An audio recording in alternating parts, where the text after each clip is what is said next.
जय माता दी मित्रों। आज नवरात्रि का आखिरी दिन माँ सिद्धिदात्री को समर्पित है। जानिए पूजा विधि, महत्व और जन्म कथा। माँ सिद्धिदात्री का स्वरूप।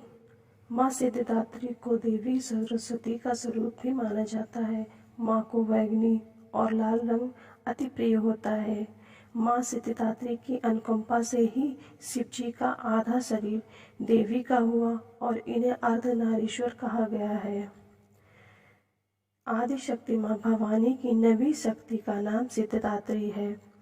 नवरात्रि के 9वें दिन इनकी उपासना की जाती है।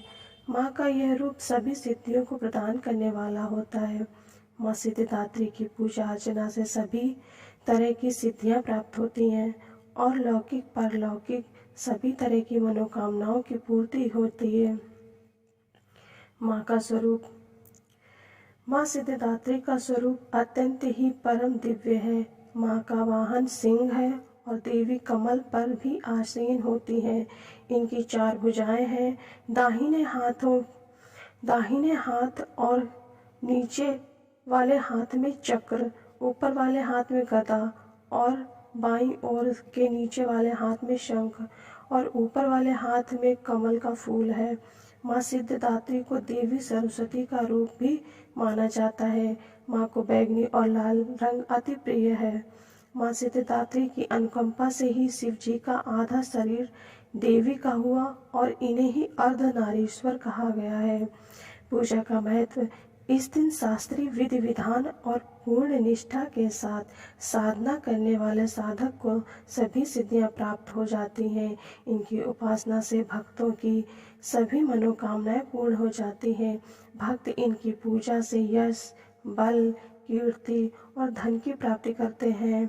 माँ भगवती का स्मरण, ध्यान, पूजन हमें इस संसार की असारता का बोध कराते हुए वास्तविक परम शांतिदायक अमृत पद की ओर ले जाता है।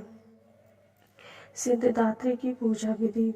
सर्वप्रथम कलश की पूजा, उसमें स्थित सभी देवी देवताओं का ध्यान करना चाहिए। रोली, मौली, कुमकुम, पुष्प, चुनरी आदि से माँ की भक्ति भाव से पूजा करें। हलवा, पूरी, खीर, चने, नारियल से माता को भोग लगाएं। इसके पश्चात माता के मंत्रों का जाप करना चाहिए। इस दिन 9 कन्याओं और 1 बालक को घर में भोजन कराना चाहिए।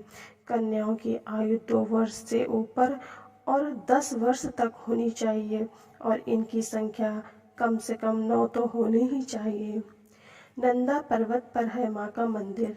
हिमाचल का नंदा पर्वत माता सिद्धिदात्री का प्रसिद्ध तीर्थ स्थल है।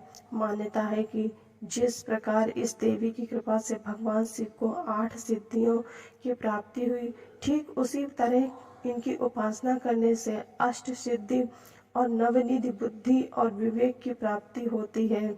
ऐसे प्रकट हुई माता कथा में वर्णन है कि जब दैत्य महिषासुर के अत्याचारों से परेशान होकर सभी देवतागण भगवान शिव और भगवान विष्णु के पास पहुँचे, तब वहाँ मौजूद सभी देवतागण से एक तेज उत्पन्न हुआ और उसी तेज से एक दिव्य शक्ति का निर्माण हुआ, जिसे माँ सिद्धिदात्री कहा जाता है।